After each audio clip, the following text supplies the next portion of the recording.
Hello, this is Aaron Ensley, and welcome to the 7 Principles of Economic Thinking presentation.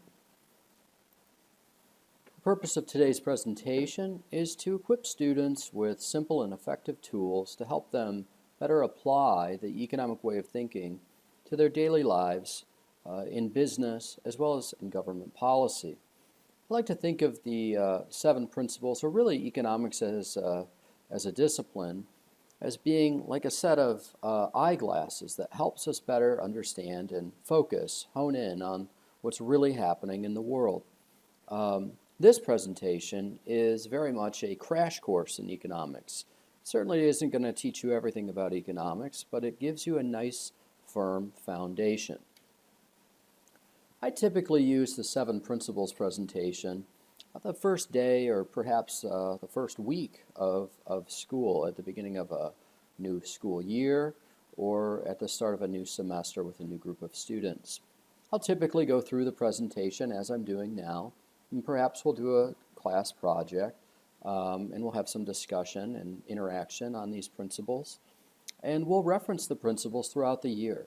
I'll remind students, or perhaps they'll remind me or each other, about a particular principle that maybe is applicable to a very special case or topic. I had a student a number of years ago, a very bright student, who went through my year-long advanced placement microeconomics course when I was working outside of Milwaukee at a prep school. And he said to me that your whole class basically boiled down to those 7 principles, different applications of those 7 principles. That was it. After a year, he basically took away these 7 principles. I want to make sure I'm giving due credit to the author of this presentation.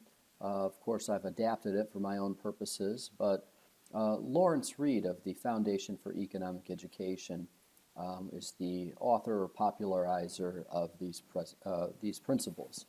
Now, he himself would not take full credit because many of these principles came from other people as well, but at least he compiled them, and I wanted to make sure I didn't steal credit for what he compiled. If you are following along in the PowerPoint, you'll find a list of supplemental resources on the right-hand side. These are mostly videos and few other things, but mostly videos that will help illuminate some of the concepts that we're going to see in this presentation. All right, let us begin. So principle number 1, free people are not equal, and equal people are not free. Big ideas here are freedom versus equality. Does freedom actually foster inequality? We often think about freedom and equality as being kind of these American ideas. You know, we like to pride ourselves in the United States about equality, about freedom, but in many ways, these two things may be at odds with each other. Suppose that everyone was equal at a given moment. What would happen if those people were to be free? Let's suppose, for example, if we started off the school year, everyone starts off with full credit. Nobody has any bad test scores, so basically everyone starts off at 100%. Well, what if I said to all the students, hey, you know, you're all equal right now, well, let's keep it that way. What do you suppose would happen if we were to start taking some exams and giving some assignments? My guess is that some of the students would start to excel. Some of them would work really hard to earn a wonderful grade, a high score, and others maybe wouldn't care as much. They maybe, instead of studying, they would maybe watch a lot of television. So the input or the effort that different individuals put into, whether it's school or work, is going to result in different outcomes. So when we talk about equality, we have to really distinguish between equality of opportunity, which everyone in theory has in the beginning of a fresh school year, versus equality of outcome, which is almost never the case. Students who work really hard typically do very well, and the students who work less hard typically do less well. Now, if I really wanted equality, what if I said to the students, well, it's not right that some of you get really high grades and some of you get lower grades. So what I'll do is I'll give everyone the average grade. So one student might earn a 95, another student might earn, say, a 75, and I'll just give the two of them the average. I'll give them both an 85.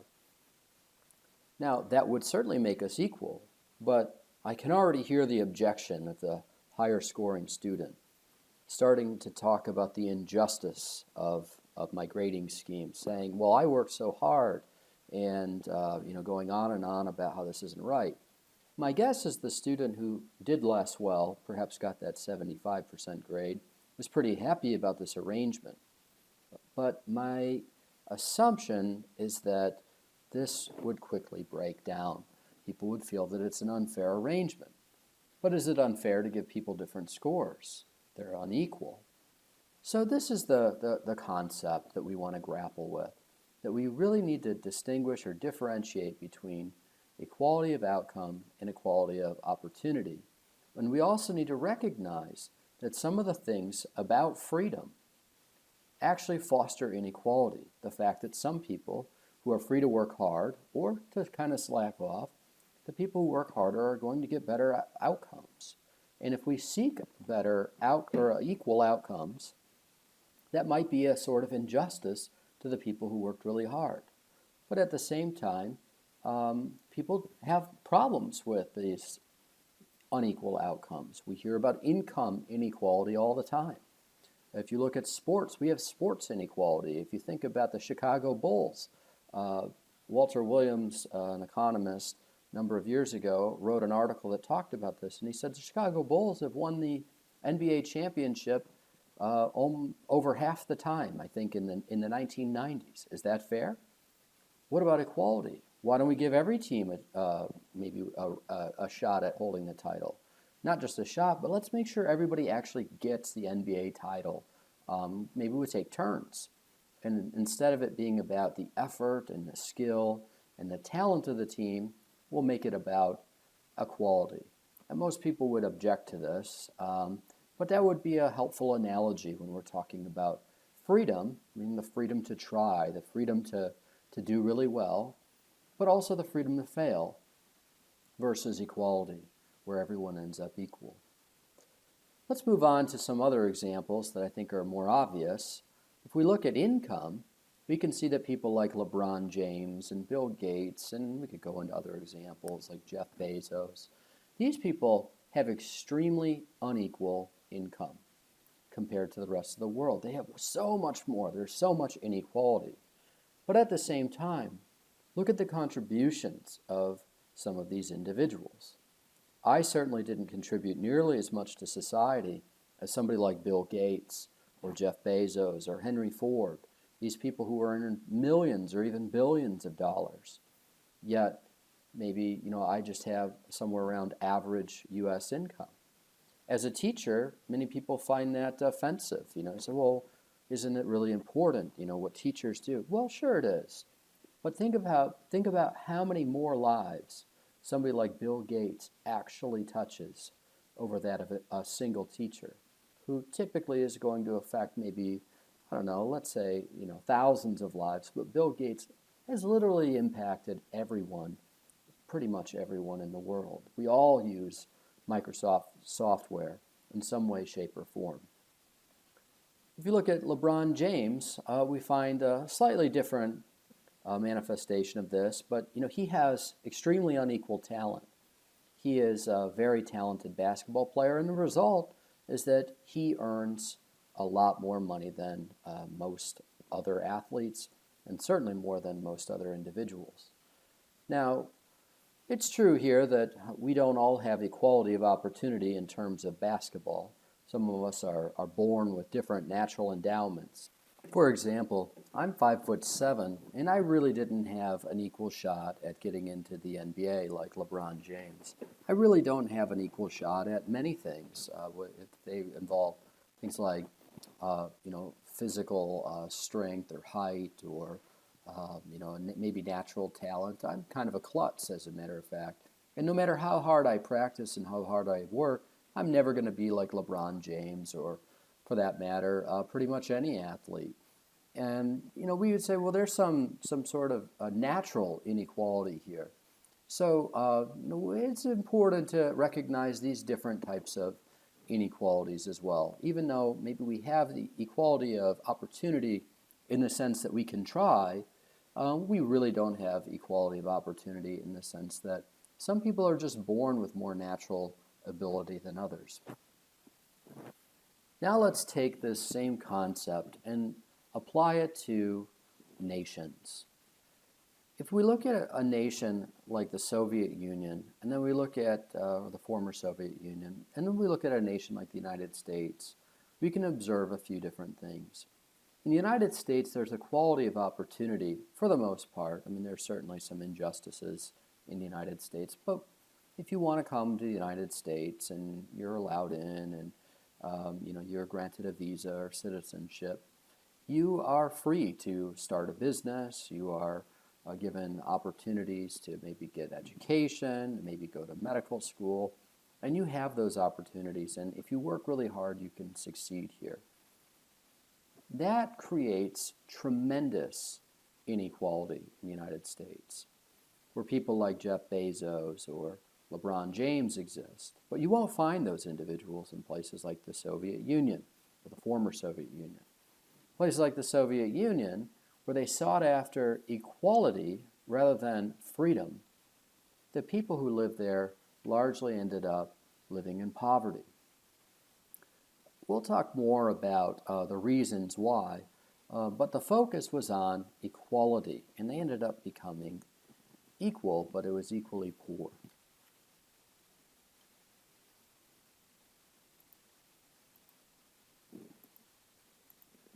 Moving on to principle number 2. What belongs to you, you tend to take care of. What belongs to no one or everyone tends to fall into disrepair. This is the concept of private property versus public property. So when we think of private property, normally it's something kind of negative that pops into our head. We think of that sign that says no trespassing or something like that. When we think of public property, we tend to have this warm, fuzzy feeling like, oh, it's for the common good. And in some cases, that's true. But public property often lacks clear ownership. So if we think of government sidewalks or public parks, or if we think of public bathrooms or public beaches, public spaces don't have a clear owner. And what ends up occurring is what economists call the tragedy of the commons. If it's not yours, you have no strong incentive to take care of it. So public bathrooms tend to be very dirty. Private bathrooms or private spaces tend to be much cleaner. If there's a clear owner in a private space, that owner has a strong incentive to maintain it, to make sure that it doesn't fall into disrepair. The tragedy of the commons is simply the idea that common property tends to fall into this disrepair, getting exploited, abused, or neglected in ways that private property doesn't. There's no one minding the store, so to speak, with with public property. But with private property, people have a very strong incentive to preserve it and to protect it. And we could go into other examples on this when we're talking about some of the different incentives, but we'll do that later in the course. An example that I like to use that I kind of swiped from another economist a number of years ago, he said that what is safer? Where are you safer? Being at Disneyland or Central Park? Now at Disneyland, there's a private owner. It's a publicly held corporation, of course, but there's profits and ownership in terms of the stockholders, right? So the people who own Disneyland want to make sure that they're earning profits. Central Park, which is of course publicly owned, it is owned presumably by the city of New York, and there's a far less clear owner. So which is safer? Well, let's suppose that somebody gets hurt at Central Park. Perhaps they get shot or mugged or something like that. Clearly the city doesn't want this to happen, but it's not clear what their incentives are to stop it from happening. If Disneyland has somebody get shot or mugged or eaten by an alligator, which I believe actually happened a number of years ago, it's all over the news, and it's very, very bad business. This is a very important point. It's bad business to injure or even kill your customers because it's bad press, it's bad PR, it's bad for the reputation. And so private property tends to be safer. It tends to be better maintained, and you're less likely to get injured there because you're at risk of either A, bad reputation, or B, getting sued, which of course people don't want either. Good luck suing Central Park. I'm sure it's possible, but I doubt that would be successful. We can look at conservation with private versus public property as well. With conservation, all I'm talking about is where do we tend to see things preserved and conserved and replenished in the way that we would like to. If you think about, a good example here would be thinking about the ocean. Ocean is public property. In the ocean, we often run into problems with overfishing or depletion of fish. And the fish population can go extinct. Well, why does that occur? It's this tragedy to commons problem. If I don't catch the fish, I just assume that somebody else is going to come and catch the fish, and so I might as well get it before someone else does. So we don't leave any baby fish to grow up into bigger fish so that population is there in the future. So private property tends to be better conserved. If you think of animals that are privately owned, let's take, for example, chickens, we don't see chicken shortages, even though we slaughter millions of chickens probably every year. Maybe I don't even have any idea what the number is, but lots of them. But we're not running out because they are owned and they are preserved optimally, meaning that we always make sure that there are some left for the future. Chicken farmers would not be very prudent if they killed all of the chickens at once. They want to make sure that they're leaving some there for the future. In many African nations, they've experimented with private property rights for elephants, and they gave ownership to the villagers. I don't know exactly how they did this, but it was a switch from the typical arrangement where elephants were simply not owned by anybody. They just ran wild. In the nations where they switched to this form of ownership, the villagers had an incentive to protect the elephants, mostly for the purposes of selling them later, selling hunting licenses. So they actually were going to kill them to people who were coming on safaris later, but they had this incentive to make sure that they didn't let too many elephants die. And so elephant populations in countries where they privatized elephants, it was sort of a quasi-privatization, started going up, where the elephants that were still public saw their populations go down. There's an interesting story about the Pilgrims and property rights. I'll let you watch that on your own. There's a link to the Reason video that discusses William Bradford and changing their communal system of farming when they landed at Plymouth to the private ownership. And when they made that switch, what they found is that all of a sudden people started to have a lot more production. They saw a lot more food. One last example, and this came from the state of Wisconsin where I used to live, and I noticed that at the Wisconsin State Fair, the people would mysteriously allow perfect strangers to park in their front lawn during the state fair. Why would they do this?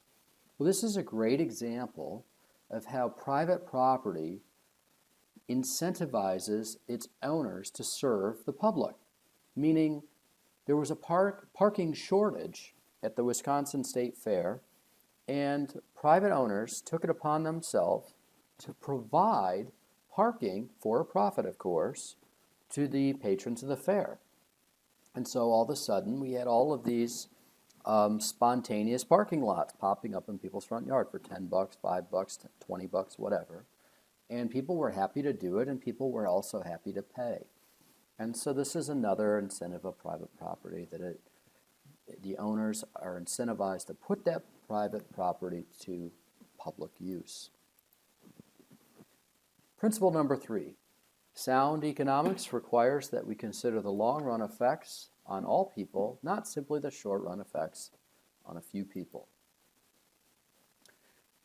Key ideas are going to be unintended consequences, opportunity costs or trade-offs. Now, an opportunity cost is just what you give up. If you choose, to do one thing, you can't do something else. It is the foregone alternative. And then we're going to talk about Frederick Bastiat's broken window fallacy and what he called the seen and the unseen. So I'm going to start off with this little story. Bastiat tells this story of a baker who is in his shop cooking, baking some bread or what have you, and he hears this crash. And outside of the building, he sees that there's a brick or a rock that's been thrown and the glass everywhere. And he runs out and tries to catch this little hoodlum, and he's nowhere to be found. Broken glass everywhere. The baker is out of luck. A couple of people kind of notice what's going on, and they walk over and kind of reflect on the situation. They say, well, it isn't so bad. Well, now what you're going to have to do is buy a new window. A window's like, let's say, $100. And that's going to create a job for a glazer or the glass maker. And then that glazer, maybe they'll have to hire some young apprentice to help him.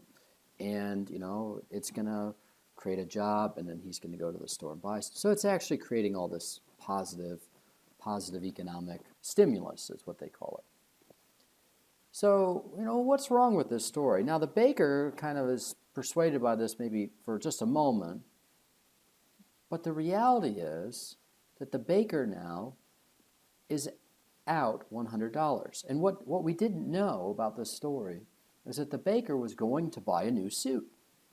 And now he's not going to be able to buy a new suit because he has to take his money, that $100, and buy a new window. So instead of having a window and a suit, he is now just going to have a window. So the baker has lost out. Now, if you only focus on the glazer, you would have thought, well, gosh, what about the glazer? Now the glazer doesn't get the job if you go buy a new suit. But think of the other side of the coin. Now a tailor is going to have a job. And the tailor can hire some young apprentice. And that young apprentice can, take that money and buy something else. Take it to the local, store and buy, some electronics or whatever. And there's going to be jobs created in that way too. So really what we're seeing here is the rechanneling of resources from one to the other. And if we think of the community as a whole, what we find is that whole community is one window poorer. So the implications of this broken window fallacy is that destruction does not create wealth.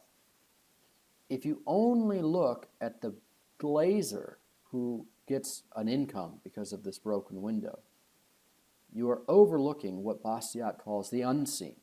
You are not noticing what did not come to be.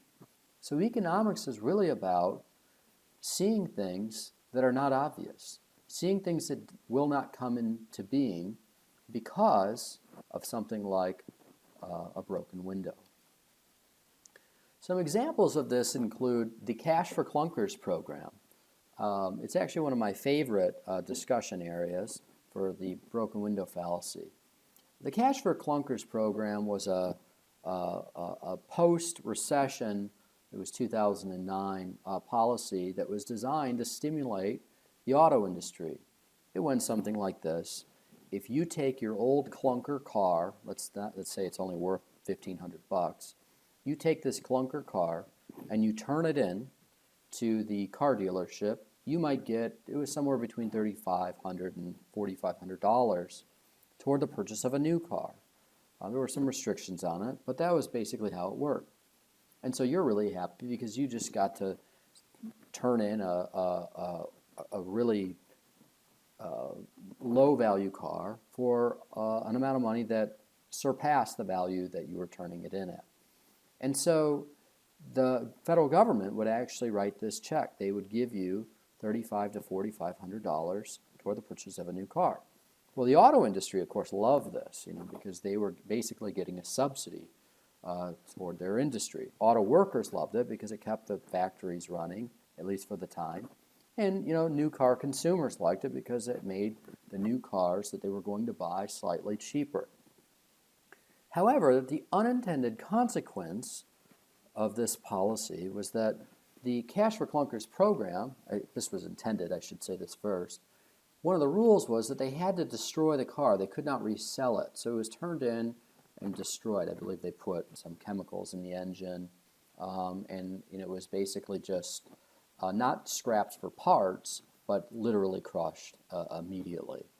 And if not immediately, there was a very, very short window that they could take parts.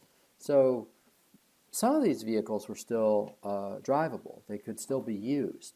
But the rule was they're not allowed to resell them.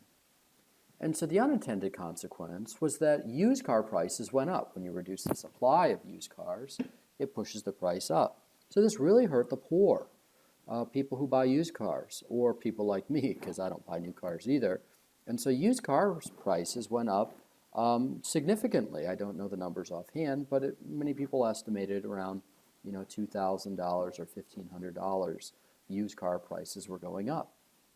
On top of that, auto shops that would typically be fixing these older vehicles started to struggle. The salvage yards started to struggle. And we also saw car donation charities that relied on car donations start to struggle. The people were not donating these cars. So it really messed up a lot of other things. But if you only focused on the people who were getting the benefits, such as the automakers and the people buying new cars, but then you neglect all these other parties, not to mention the fact that taxpayers around the country had to pay for this, regardless of if they were getting a new car. And so it was a great example of only focusing on the seen and ignoring the unseen. When we talk about sports and sports stadiums or even the Olympics, we very much see the same thing, that benefits are typically concentrated on one group, and the costs are spread out on many other groups.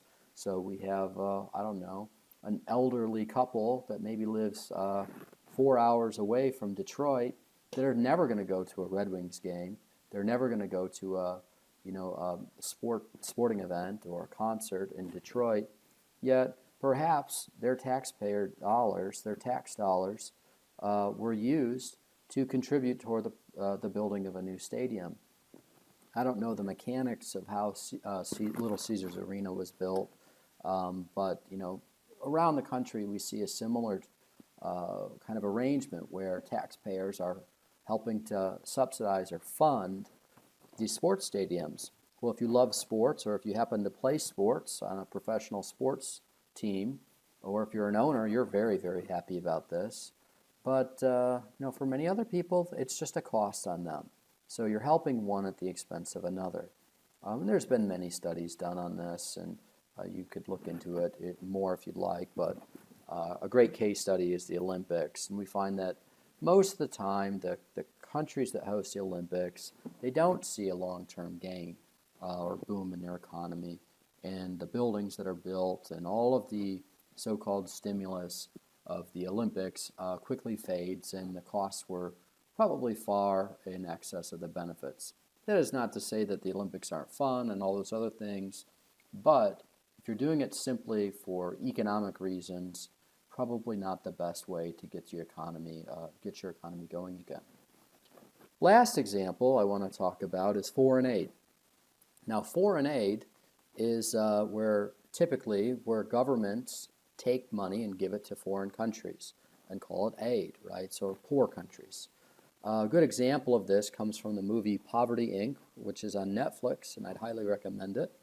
It is where the United States sends rice to Haiti, and it's very, very cheap. I don't know if it's free, but I think it's very, very cheap because it's heavily subsidized by the U.S. government, and we give it to poor people in Haiti. What can possibly be wrong with this? Well, it's good for American farmers because the American farmers are perhaps selling this rice to the U.S. government, who is then giving it away for free or very cheaply to other countries. But it's not good for the Haitian agriculture industry. So for example, let's suppose that you are a farmer in Haiti and you're trying to make a living selling foodstuffs, whatever it might be. And all of a sudden a truck that says U.S. agriculture, U.S. rice comes in and they start giving it away for very, very close to free. How are you going to make a profit? And so what ends up happening is we wipe out that industry. That industry it totally collapses. And we have hurt that party, maybe for good reasons. Maybe we had good intentions.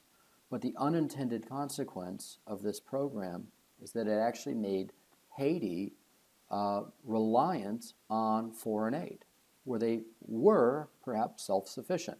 That is not to say that charity is bad and that there's never a time to help, but the long-term effects of this particular policy, many economists and even former President Bill Clinton have said this has had long-term negative consequences. We're not going to go into that cartoon. All right, number 4. If you encourage something, you get more of it. If you discourage something, you get less of it. Not going to spend a lot of time here. I just want to focus really quickly on what these are. And these are incentives. That's the big idea here, that we respond to incentives or disincentives. An incentive is something that incites one to action, and a disincentive can too, or it can incite us to not act. So one of the areas that we want to be careful with here is the idea of a moral hazard. So if we give people an incentive to do something bad or a disincentive to do something good, we can actually send people in the wrong direction, doing things that are destructive rather than productive. And so we might think of a tax as a disincentive. So we tax people when they work, and a subsidy as as an incentive, right? So we subsidize things like, I don't know, the cash for clunkers. That incites the automakers and car buyers to build and buy more cars, right? So that's subsidy, which is the opposite of a tax. It's where you give somebody something that is going to incentivize a company or an individual to build or purchase more vehicles.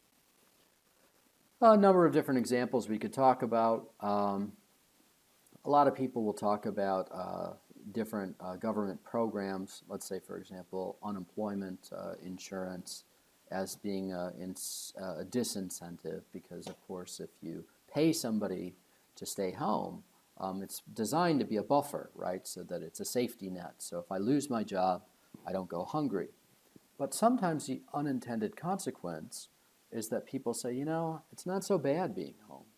Maybe I can persuade the unemployment office that I'm looking for work, and I can just stay home a little longer and make, I don't know, maybe a fraction of my income, but it's better than working. In pop culture, there's a lot of great references to this. Seinfeld had an episode where George Costanza was trying to persuade the unemployment office that he was getting a job at, looking for a job at Vandalay Industries, latex or something. I can't remember. But anyway, it's fun to kind of think about some of these things. But I want to be careful here because I want to recognize that people sometimes do fall on times and they use unemployment insurance, as it's called, to their advantage, and they're able to get back up on their feet. But there is the possibility of this so-called moral hazard, where you give somebody an incentive to not maybe pursue work, to not use that opportunity to make their lives better. We could think of some other examples, such as grade equality, that incentive scheme that I talked about earlier. If I gave everyone the average grade, my guess is a lot of people would stop working as hard. just say, well, what's the point? If I'm only going to push the average up a tiny bit by my work, I'm not really going to get much better of a grade, much of an improved grade, so there's this disincentive to work. And you could talk about that with fixed pay versus merit pay or commission. People who work on commission, I'm not sure that this is the way everyone wants to work, but there is an inherent incentive to work harder because, of course, you want to earn more money. But if your salary is fixed or even hourly, maybe your productivity is not, or your wages are not tied to your productivity. You may not care about working harder or being more productive. All right, one other example I want to bring up on this one, and this is sort of a subtle one that's maybe not obvious why I'm bringing it up. But I heard of a story that really impacted me a number of years ago, and it was about a man who went to Malaysia. And in Malaysia, he saw something he had never seen. He saw beggars with these horribly disfigured faces. And he asked somebody, a local person, what is it about these beggars? I've never seen anything like it. They have these horribly disfigured faces. And they informed him that they do it to themselves, and they do it to their children. And they do it because it helps extract more pity out of Western tourists when they're asking for donations, for money. And at that moment, this man, who was an economist, realized how powerful these incentives are. We don't even think about them. But in the mind of the beggar, anything that they can do to make themselves look more pitiful, anything that they can do to make themselves look more helpless is going to help them extract more charity. And so if we're not careful in our giving, we can actually create moral hazards as well. If we're not careful to ensure that the people that we're helping, we're not actually enabling them, because there's real people that need help, but there's also people who are maybe gaming the system. We could actually be contributing to the problem. So this would be the moral hazard idea. And if you're interested in the moral hazard, again, I would, and especially poverty, I would strongly encourage you to watch the Poverty Inc. film, which is on Netflix or I think Amazon as well. All right, moving on to number 5. Nobody spends somebody else's money as carefully as he spends his own money. Very similar to the property rights concept, right, because we're talking about money. What we want to identify here is the inherent incentives of the 4 different ways of spending money. So Milton Friedman, famous Chicago economist, Nobel Prize winner, said that there are 4 different ways of spending money. You can spend your own money on you, which is what we mostly do. You can spend your money on somebody else, such as buying a gift, right? If I buy something for my wife or my children. And those have pretty good incentives because I want to make sure that I'm getting a good deal because I have to part with my money based on my own choices. But then there's a couple of other ones where somebody else spends their money on me. So for example, if somebody else buys me a gift, or I'm sorry, I said that wrong. If somebody else spends my money on me, for me. So for example, when the government taxes us, and then they spend our money on the things that they deem to be most important for the public good. Maybe it's roads, maybe it's the the school system, maybe it's a war that's going on, maybe it's the military, maybe it's the NSA. We don't know what it might be. Maybe it's Social Security. Social Security would be a great example of this, that the government has said that we are going to take your money and we're going to put it in this fund. Even if we don't really want them to do that, that's what they're going to do. The 4th way of spending money is if I spend your money on me. And this would be the example where, say, mom and dad give you their credit card, or if the company that you work for gives you a company credit card and says, go ahead and buy the materials that you need or go out to lunch or go on your business trip. And there is not that strong incentive for you to economize on whatever it is that you're purchasing. So perhaps if you're eating dinner, you might get a steak instead of a hamburger because you know your company is paying for it. We actually do this in a number of different areas. If you think of basically all public spending, state, local, or federal spending, it is the government spending our money on us. And there's really no fiscal discipline here. Our national debt has skyrocketed. It's over 20 trillion now. And they don't really have a strong incentive to conserve taxpayer dollars because it's not their money. On top of the fact that there's other perverse incentives in the political decision-making process. Another thing to consider, and I want to be clear here, I don't think this is the only reason, but why is healthcare so expensive? One of the things that you might consider is when you go to the doctor's office, when you buy stuff at a hospital, whether it's an MRI or if it's a drug or whatever it is that you're doing at the hospital, whatever you need, you're not spending your own money most of the time. You're spending the insurance company's money.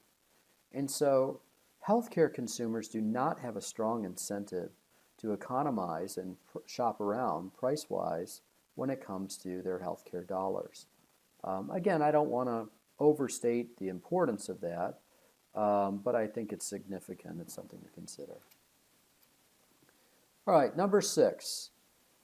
The government has nothing to give anybody except for what it first takes from somebody. And as a corollary to that, a government that's big enough to give you everything that you want is big enough to take everything that you've got. So the main idea, at least for the first part, is that there's no free lunch, what Milton Friedman called the no free lunch principle. Any government program comes from taxes. The government does not just create things out of thin air, well, except for if we're talking about monetary policy. But the government has to pay for things, either through taxes or through inflation, which is a form of a tax because it devalues our dollar, or by borrowing, which means future taxes. And so there's no free lunch.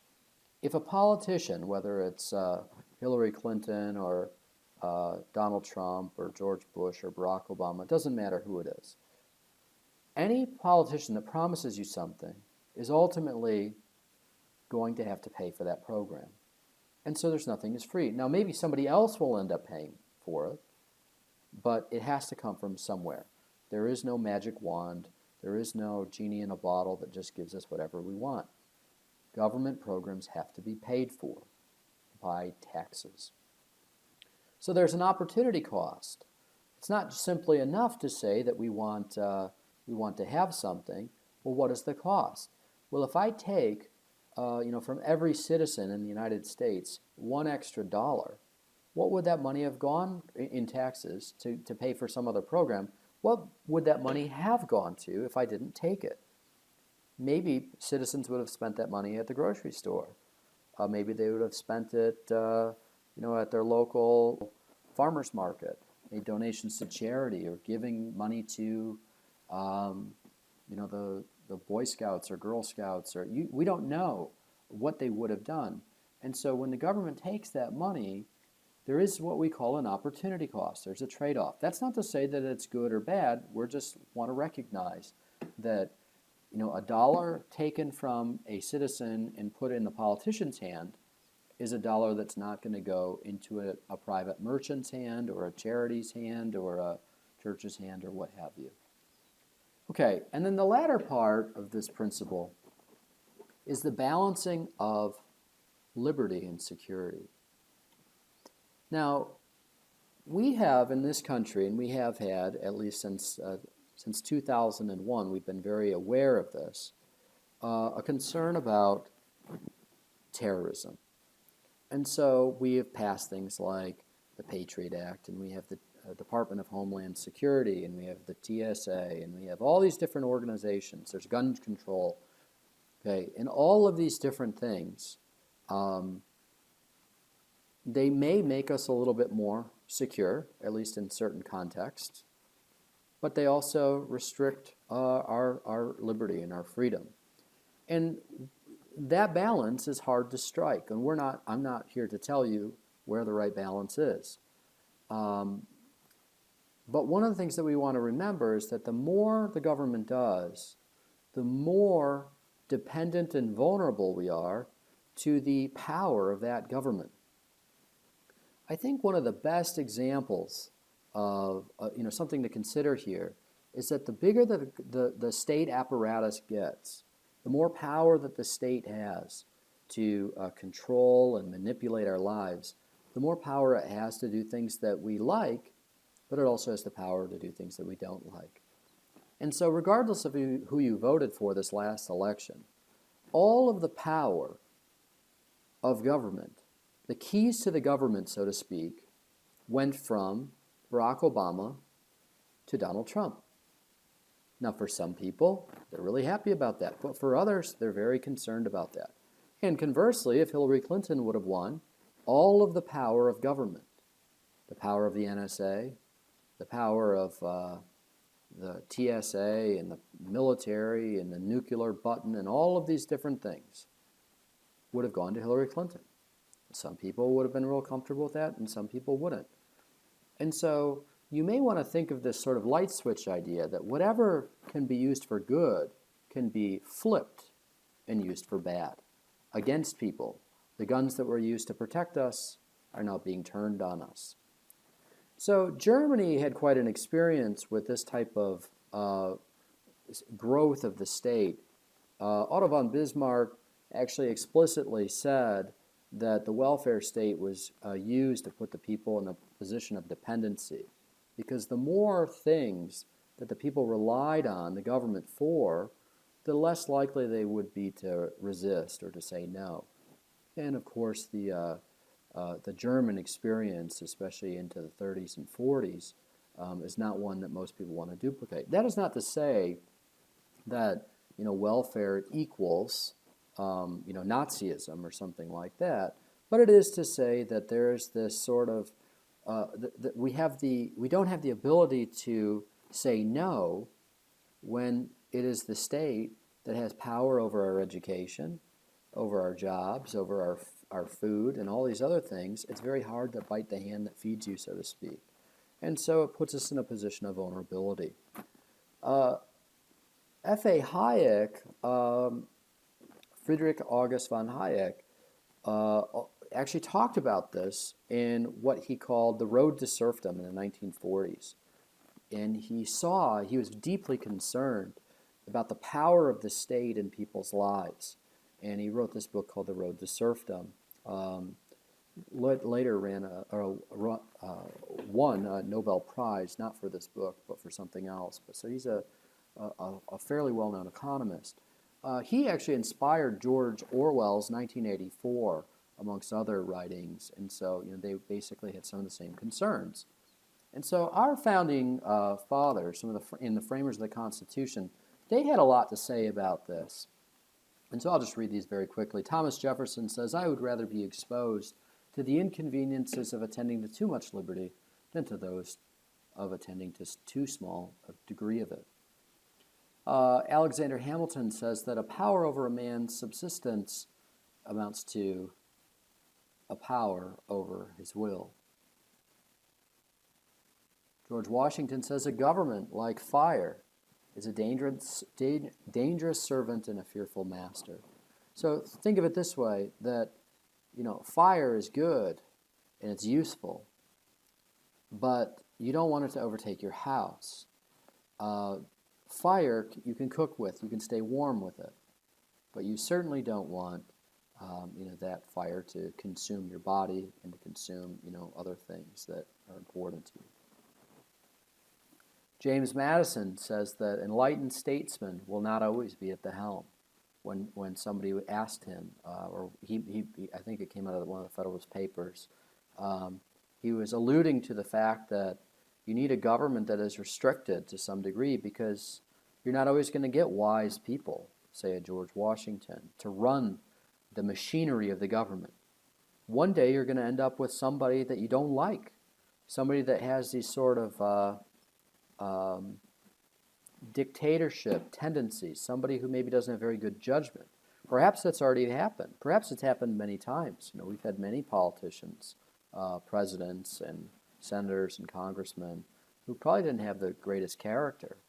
And so remembering that whatever power and whatever authority you give to the government, ultimately somebody else is going to get the keys. They're going to be at the helm and driving that ship.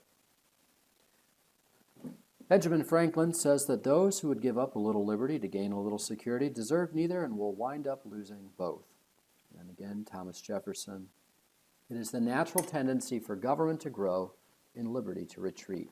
So again, just considering this balance between liberty and security. And we don't always know where that balance is, and I certainly wouldn't want to say that I do. But being aware and conscious that there's a trade-off, is balancing liberty and security. And finally, principle number 7, that liberty makes all the difference in the world. And I want to underline world here, emphasize world, because the key idea here is that freedom, internationally and domestically, foster innovation, creativity. They inspire entrepreneurs to create and to grow the economy and to create wealth for other people. So economic freedom actually fosters this economic growth and a higher living standard around the world. If you think about countries like North Korea or South Korea, they're very different economic structures. North Korea is not very free. It's very much a totalitarian state, communist, where South Korea has a large degree of freedom. They're not the freest place, but they have a large degree of economic freedom. So imagine, and I'll define those in just a second here. Imagine if Steve Jobs, the founder of Apple Computer, one of the founders of Apple, and the creator of the iPod and all these other great things, what if he was born in Haiti or North Korea instead of the United States? What would the world look like? If he was born into a country that told him, you are not going to be a computer programmer, you're a farmer. And, what would the world look like? How much worse would we be off as a nation or as a global society? So, same question. What if Henry Ford was not born in the United States? If he was born in some other country where he did not have the opportunity to create Ford Motor Company and the assembly line and create all the jobs and the Model Ts that he did. So, one of the things that we find here is that economic freedom, countries that have economic freedom, have a much higher standard of living. Those that do not have a much lower standard of living. Take, for example, India versus Hong Kong, where Hong Kong is very free and India is not. They're more in the middle. North versus South Korea. You could think of Chile versus Venezuela. And of course, in Venezuela, they are, almost on a daily basis, deteriorating and seeing their economy fall into into shambles. Their economy is just a disaster. There are red lines. There's hyperinflation. There's all kinds of problems. So what is economic freedom? Well, economic freedom is comprised of just a few basic things. And we can get more detailed about this than this, but in a nutshell, it's the rule of law, which means that the rules are pre-established and followed. So imagine playing a game. The games are set, the rules are set, and the players have to operate according to the rules of the game. Now, some countries are not like that, where the dictators or the politicians are sort of above the law. And you might think of the idea of rule of men, think of a king, versus the rule of law.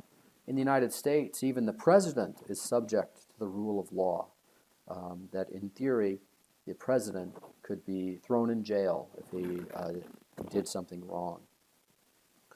The size of government, meaning how big is the government in relation to the overall economy? How much of the tax base is it taking? How much of the national income is being spent on government programs rather than in the private economy where, say the Bill Gateses and the Steve Jobs and the Walmarts and the Costcos and all those other companies are operating. Regulation. Is there so much regulation that it makes it hard for people to start a business? So for example, in India, you might have to bribe people in order to get your business started. Or it might take 5 or 6 years in order to get approval. And so the result is that over-regulation is a burden on companies, and people will just give up and not create the things that they want to create. And they'll just sort of give up. Free trade is the idea that if I want to trade with you and you want to trade with me, we both believe that we're going to be better off, otherwise we wouldn't trade. And so trade is very much a win-win. And when you allow trade, you allow wealth to be created. Otherwise, people would not trade. So you want trade free both domestically within a country and outside of the country, or what you would call internationally. And then you have sound money or sound currency. That means that the money holds its value. You don't have what we call hyperinflation, such as going on in Venezuela. And the currency is maintaining its purchasing power over time. If you look at this heat map, you can see that the countries that have the most economic freedom are the green ones, and they tend to be very good places to live. And the countries that have far less freedom are the red ones, or orange, and then yellow is kind of in the middle. So we can see, just looking at this heat map, that the freest countries tend to be some of the best places to live. The least free tend to be the worst places to live. Some of these countries are not ranked, and the reason they're not ranked is because either they're going through civil war or they don't have good data on it. And I don't know how well you can see this, but this is the country ranking. And you can see that the freest country in the world is, it's not really a country, it's a city-state, Hong Kong, Singapore, New Zealand, Australia, Switzerland, Canada, Chile, Estonia. You know, the United States is number 12. I won't go down the entire list. But then at the bottom, you have places like North Korea and Cuba and Afghanistan, Zimbabwe, Venezuela. And those tend to be some of the worst places to live, at least economically speaking. And there's this correlation between economic freedom and prosperity and the standard of living. In fact, if you look at the freest countries in the world, they have an average per capita income of over $50,000 per year. But if you look at the least free countries in the world, it's typically going to be under $8,000 per year. Some are far lower. And so there's a strong correlation between economic freedom and wealth. This is simply another slightly older graph and chart and diagram in case it's easier for you to see. That concludes this presentation. I would encourage you to look at some of the video supplements that are going to be made available. In particular, the ones that are on private property rights and economic freedom will be very helpful to you.